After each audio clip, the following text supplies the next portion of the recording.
अहंकार करता हूँ करे सो गद्दा होई, मैं करो सो बोक वे, और बंदा बिसारे बंदगी तो स्वान है सब लोक वे। जो भक्ति भूल के ये बकवास कर रहे हैं वो तो कुत्ते जैसे इंसान है, उनको अकल ही नहीं है। अब क्या बता रहे हैं, नर सेती तू पशुआ की जय दीजे बैल बना, और 4 पैर जंगल में डोले तेरा तो नहीं पेट भरे। सिर पर सींग दिए मन बोरे, और दूम यानी पूछते मच्छर उड़ा, और कंध जुआ जोते कुआ फिर जौ का भूसखा। आज तो खूब मालपूड़े खाते हैं, बढ़िया सब्जी और बढ़िया अटपट करते हैं हम। एक भक्ति ना करने से इतनी सुविधा भगवान ने दे रखी है, कोई बालकों का खेल है, और हमने इसको बर्बाद कर दिया बगैर ज्ञान के। तो कहते फिर क्या होगा, अब सिर पर सींग दिए मन बोरे, ये बेमतलब का बोझ सिर पर धर दिया, और ये तेरे हथियार है, किसी के लड़े तो इसके खसले दूसरे पशु के साथ, और एक दूम दे दी पूछड़। अब जैसे आज आपको हाथ दिए हैं, पहले तो पंखा हाथ का होता था, उस तो मक्खी मच्छर हवा कर लेते थे। आजकल आपके पास कूलर हैं, पंखे लगे हुए हैं, एसी है। कहते फिर आपको क्या मिलेगा जो भक्ति नहीं करते, एक पूछड़ मिलेगा 5-4 फुट का, और उसके लास्ट में थोड़े से बाल होंगे, वो तेरा कूलर होगा, वो तेरा पंखा हो गया। अब उससे मच्छर उड़ा ले, मारेगा कड़पेगा उसने। और जैसे जितना भी कर्म बिगाड़ कर प्राणी जाता मनुष्य जीवन में, उतने ही फिर अन्य प्राणियों के पशु जीवन में भी उसके अंग भंग हो जाते। किसी कोई अंधा हो जाएगा, किसी का सींग टूट जाएगा, किसी की टांग टूटेगी, किसी का पूछड़ कट जाएगी दूम। अब कई देखे बैल भैंस गाय पूछड़ कट गया, इतना ग्रह रहा उसने नूनू करा बैठा बैठा, और कूलर भी और पंखा भी गया। तो पुण्यात्मा इस सच्चाई से परिचित होकर सतर्क हो जाओ। ये ज्ञान से सतर्क होता है। गलत ज्ञान सुनते हम उधर अग्रसर हो जाते हैं, वहाँ सर डरकीबाजी लगा देते हैं। कोई चोरी करता है, कोई दारू पीता है, कोई रिश्वत लेता है। कर्म फोड़ रहे हैं। कर्म बनाने की ट्रेनिंग और शिक्षा केवल सतलोक आश्रम बरवाला जिला हिसार हरियाणा में है, इस विश्व में नहीं है। फिर पीछे तो खर कीजिएगा और कुरडी चरने जा, और टूटी कमर पजावे चड्डे तेरा कागा मांस गेला। गधा बनेगा, कमर फूट जाएगी ईंटों से, और छोड़ दिया जाता है कि बाहर जाके खाना चरक चर के आ, कहीं वहाँ कुमार नहीं उसको चारा भी देता, और वो बाहर जाता है, भूख लगी है, ऊपर से कौवा इंतजार कर रहा उसकी कमर में जख्म के मांस को बैठ के उसकी कमर पर चोंच मार मार कर खा रहा है, और वो न्यू न्यू कर रहा है, और भूख लग रही, ऊपर से वो दर्द भी हो रहा है। हम इतनी पीड़ाएं झेल रहे हैं जरा से काम को ना करके, और सबसे आसान काम यो ओए होए, इतना आसान, इतना कोई काम नहीं धरती में, और इस जिस तरह कीमती नहीं। परमात्मा देखो, हम खाना बनाते हैं, बहन बेटियां माताएं खाना बनाती हैं, कितना साजबाज जोड़ना पड़ता है, चूल्हा चमटा पलटा कटोरा बखोरा है, पता नहीं कितने। अब तो सारे आइटम भी याद ना हो, और तब डेली 3-3 बार भोजन बनाते हैं। और उससे पहले भोजन तो बाद में बनेगा, उससे पहले कितना मेहनत मजदूरी करते हैं। और इसमें कुछ भी ना लेना, जीभ भी ना लानी, यानी कुछ मंत्र हैं जीवजा से करने, बाकी सांस से सिमरन, ना कुछ उठा के लाना, ना कोई विशेष व्यवस्था करनी। इसमें देखो, जब भी याद आ जा, सुबह उठते ही आंख जब भी जाग आपकी हो जाए, उसी समय सिमरन शुरू कर दे, कुछ भी तना इकट्ठा करना। और इसको हम पेंडिंग रखते हैं, और बाकी तो कितना काम है उसको ऊपर हम सारा दिन लगे रहते हैं। तो इस जरा से काम में, और ये काम तो ऐसा आसान है कि आप कैसे भी कर सकते हो चलते फिरते, इस कार्य को ना करके हम कितना कष्ट उठाते हैं, ये जानकारी परमात्मा हमें दे रहे सत्संग के माध्यम से। ये सतगुरु ही दिया करते हैं। क्या कहते हैं,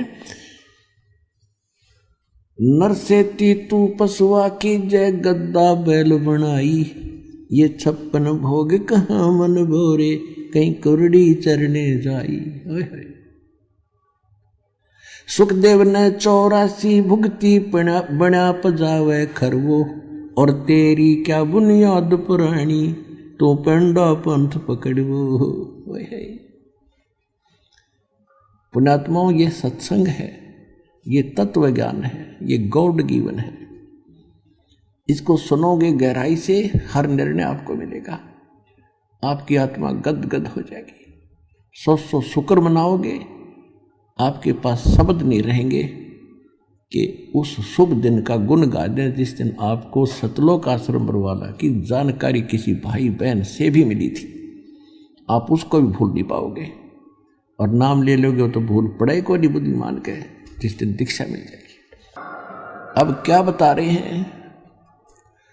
सुखदेव ने 84 भुगती बना पजावे खरवो, और तेरी क्या बुनियाद पुरानी, तू पेंडा पंथ पकड़वो। के सुखदेव जैसे महर्षि को भी 84 लाख योनियों के दंड भोगने पड़े, तो आपकी क्या औकात है, आपकी क्या बुनियाद है, आपके पास क्या आधार है इस मूर्ख जीवन के छूटने के बाद आपके साथ के बीतेगी। अब क्या बताते हैं, जैसे भक्ति जो कर रहे हैं और शास्त्र विधि त्याग के मनमाना कर रहे हैं, जिनको सतगुरु नहीं मिले, वो संत नहीं मिले। जो गीता अध्याय नंबर 4 के श्लोक नंबर 32 और 34 में जिनकी विषय में जानकारी दी, वो तत्वदर्शी संत नहीं मिले, तो भक्ति भी कर की इन्होंने और फिर भी राहत पूरी नहीं मिली। जैसे सुखदेव, यहाँ जब तक हम पूर्ण परमात्मा सत्य पुरुष की भक्ति जो अब इस कलयुग में आपको देनी है, ये प्राप्त नहीं हुई, उसके अतिरिक्त इन ऋषि महर्षियों ने सिरदर्द बाजी ला दी, सारा जीवन गाल दिया इस काल भक्ति करते करते, ब्रह्म तक की साधना या अन्य देवताओं की पूजा करके। तो उसमें क्या होता है कि इनके दोनों अकाउंट ओपन रहते हैं, गुड भी बैड भी। अब गुड तो बनता है शास्त्र अनुकूल साधना से, और बैड यहाँ बनता है अपने आप बिना किसी करे, कदम रखे तो भी पाप। कहते इस पृथ्वी ऊपर पग जो धारे, करोड़ जीव एक दिन में मारे। यानी इतने पाप गिनवा रखे हैं कि कलेजा फट जाए आदमी का जब समझ में आएगी। फिर ये बताया है कि इसका ये न समझना कि पाप सभी से हो रहे हैं, पोचा देते हैं उसमें पाप है, खाना खाते हैं, पकाते हैं, खेती करते हैं। इसका विकल्प बताया है कि ये तो हो गए पाप। और जैसे कपड़ा पहन रखा मैला हो रहा है, वो तो होगा, स्वाभाविक है, लेकिन उसका विकल्प भी है ना, साबुन और तेल और साबुन और जल प्रयोग करो।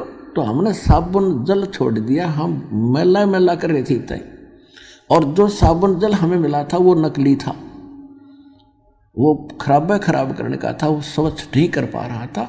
शास्त्र विधि को त्याग कर, गीता अध्याय नंबर 16 के श्लोक नंबर 23 और 24 में प्रमाण है कि शास्त्र विधि को त्याग कर जो मनमानी पूजाएं करते, मनमाना आचरण करते, उनको ना सुख होता है, ना कोई सिद्धि प्राप्त होती है, ना उनकी गति होती है, यूजलेस। तो इसलिए अर्जुन तेरे लिए सदग्रंथ ही प्रमाण है, उन्हीं को आधार मान के भक्ति कर। और गीता अध्याय नंबर 4 के श्लोक नंबर 32 में सदग्रंथ बताया है। वो सदग्रंथ है कौन सा? कि जो सच्चिदानंद घन ब्रह्म परम अक्षर ब्रह्म अपने मुख कमल से आके जो ज्ञान बोलता है, उसमें धार्मिक अनुष्ठानों की, यज्ञों की जानकारी विस्तार के साथ बताई जाती है। वो तत्व ज्ञान है, वो कंप्लीट इन ऑल रिस्पेक्ट है, वो गॉड गिवन है। उस तत्व ज्ञान को चौथे अध्याय के 34वें श्लोक में कहा, उस तत्व ज्ञान को तत्वदर्शी संत बताएंगे, मैं नहीं जानता गीता ज्ञानदाता कैसे। इसने तो अपना मंत्र बता दिया 8वें अध्याय के 13वें श्लोक में कि मेरा तो मंत्र है, ओम इति एक अक्षरम ब्रह्म व्यवहारण माम अनुस्मरण ये प्रयाति तजन देहम सयाति परमाम गति। मेरे सतर का वो मंत्र है, मुझ ब्रह्म का। ये काल बोल रहा है श्री कृष्ण जी के अंदर, ये ब्रह्म बोल रहा है। और मेरे ओम नाम का जाप अंतिम सांस तक सिमरण करता हुआ शरीर छोड़कर जाएगा तो परम गति होगी मेरे वाली, ब्रह्मलोक प्राप्ति होगी। 8वें अध्याय के 16वें श्लोक में लिखा कि ब्रह्मलोक में गए हुए प्राणी फिर जन्म मृत्यु में आते।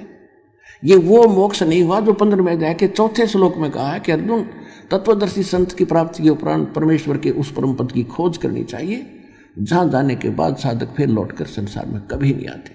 और गीता ज्ञानदाता अपनी गति अपनी स्थिति बताता है। दूसरे अध्याय के 12वें श्लोक में 10 और चौथे अध्याय के 5 श्लोक में 9 में और 10वें अध्याय के दूसरे श्लोक में कहते हैं तेरे और मेरे बहुत जन्म हो चुके हैं, तू नहीं जानता। तो ब्रह्म साधना है गीता ज्ञानदाता की। ओम इसका नाम है। ओम से ब्रह्मलोक प्राप्ति है। 8वें अध्याय के 16वें श्लोक में लिखा है कि ब्रह्मलोक में गए हुए भी जन्म मृत्यु में रहते हैं। तो इसकी पूजा से भी वो स्थान नहीं मिल पाता जहाँ जाने के बाद कभी मृत्यु नहीं होती। 18वें अध्याय के 62वें श्लोक में कहा कि अर्जुन तू सर्वभाव से उस परमेश्वर की शरण में जा, उसकी कृपा से तू परम शांति को सनातन परम धाम को प्राप्त होगा। गीता अध्याय नंबर 15 के श्लोक 16 और 17 में 3 पुरुष बताए, सरपुरुष, अक्षर पुरुष और परम अक्षर पुरुष। सरपुरुष ये ब्रह्म है, 21 ब्रह्मांड का स्वामी है, ये नाशवान, सर माने नाशवान अंडरस्टूड है। और अक्षर पुरुष, अक्षर का अर्थ होता अविनाशी, लेकिन ये अविनाशी नहीं है, लेकिन इसका नाम पड़ गया अक्षर पुरुष क्योंकि इसकी उम्र घनी है, इसकी आयु घनी है, इसके अंतर्गत जितने प्राणी हैं उनकी भी एज घनी है, लेकिन मृत्यु इसकी भी है। और फिर जैसे गीता अध्याय नंबर 15 के श्लोक 16 में कहा कि 2 पुरुष हैं, सरपुरुष और अक्षर पुरुष, और जितने इनके अंतर्गत प्राणी सब नाशवान है और ये भी नाशवान है। जीवात्मा तो किसी की भी नहीं मरती, गधे की भी नहीं मरती। तुरंत कहा 17वें श्लोक में 15वें अध्याय के कि उत्तम पुरुष तो अन्य परमात्मा इति उदारते ये लोक तरम अविश्य विभर्ति अवैश्वर है। फिर बताया कि इन दोनों से हटकर है वो श्रेष्ठ परमात्मा, जिस श्रेष्ठ पुरुष, उत्तम पुरुष, सर्वश्रेष्ठ परमात्मा जिसको परमात्मा कहा जा सकता है। परमात्मा, परम माने श्रेष्ठ, आत्मा माने भगवान, परमात्मा माने श्रेष्ठ आत्मा, श्रेष्ठ आत्मा माने भगवान। परमात्मा वो होता जो कभी दुख ना दे, केवल सुख सुख दे। और यहाँ सुख नाम की चीज नहीं, हम इनको परमात्मा कहते रहे, ये परमात्मा नहीं है, ये स्वामी अवश्य है। तो परमात्मा तो कबीर साहब है, सत्य पुरुष है, जो केवल सुख देता है, सतलोक में ले जाकर आपको सदा सुखी करना चाहता है उस शाश्वत स्थान में। अब क्या बता रहे हैं कि वही वास्तव में अविनाशी वो परमात्मा जो सबका धारक पोषक है, सबका धारण पोषण करता है। अब यहाँ शंका पैदा कर देते कुछ अज्ञानी कि 15वें अध्याय के 18वें श्लोक में यूं कह रखा है इसने कि मैं लोके वेदे, लोक वेद में मैं पुरुषोत्तम प्रसिद्ध हूँ। लेकिन उसने यहाँ क्यों कहा है कि मेरे अंतर्गत 21 ब्रह्मांड में जितने प्राणी हैं मैं उनसे उत्तम हूँ, उनसे तगड़ा हूँ, बलवान हूँ, शक्तिशाली हूँ, इनसे अच्छा हूँ। इसलिए लोक वेद माने दंत कथा से मैं पुरुषोत्तम प्रसिद्ध हो रहा हूँ। आई एम नॉट पुरुषोत्तम। पुरुषोत्तम तो 15वें अध्याय के 70वें श्लोक में बता दिया, वो है पुरुषोत्तम, यानी सबसे उत्तम भगवान। अपने आत्मा ये तत्व ज्ञान है और गॉड गिवन है, या परमात्मा की दी बुद्धि इस दास को प्राप्त। ये ऋषि झक मार के मर गई, आज तक नहीं समझा सके गीता कहना क्या चाहते हैं, वेद बता क्या रही है। तो रहम किया आपके ऊपर भगवान ने, ये सत्कर्म मान लेना।